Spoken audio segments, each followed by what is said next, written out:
here at the grand opening of the Denver headquarters here in Colorado, and it's insane. There's tons of people coming in.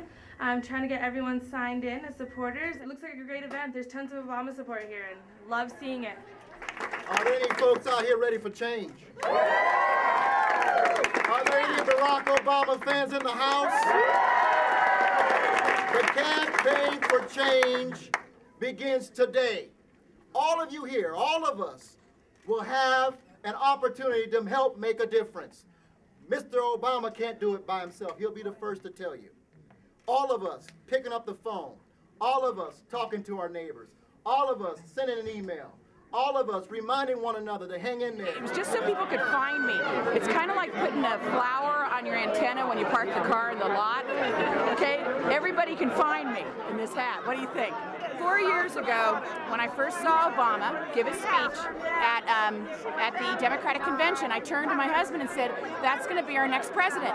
And he starts laughing at me and says, "Honey, he's a new senator." And I said, "I know, but I think he's going to be our next president." Joe looks at me, we laughed and laughed, and lo and behold, as I watched him and he finally announced, "Hey girl," as he finally announced, and when he did, my husband says, "Jacqui, he's going to run." I said, "I know, isn't that weird? I just had this feeling he was going to run." I said, "More importantly, I think he's going to be president."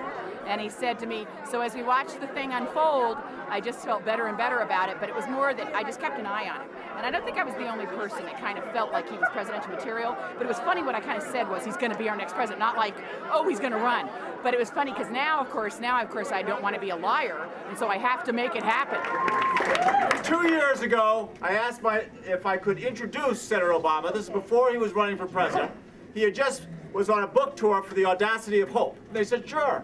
So I got to meet him in the parking lot, and we hung out for 20 minutes.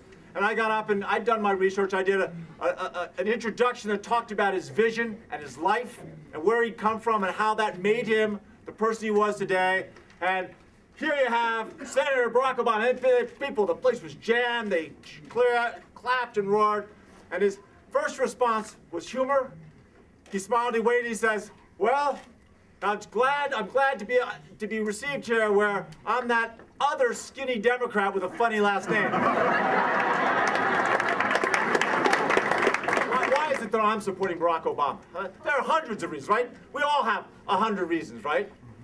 But I would argue that logic, you know, the key to it behind it all is the man's optimism, right? It's his honesty, it's his optimism, his belief. He believes that by being honest and direct and by talking through things, we can solve the problems facing this nation, and we can. Yeah.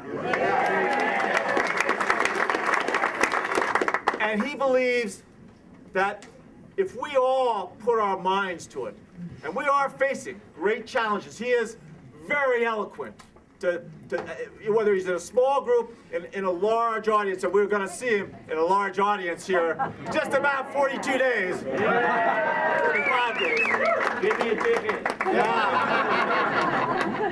But he believes that we can, by working together, change the world. And we can. Yes, we can.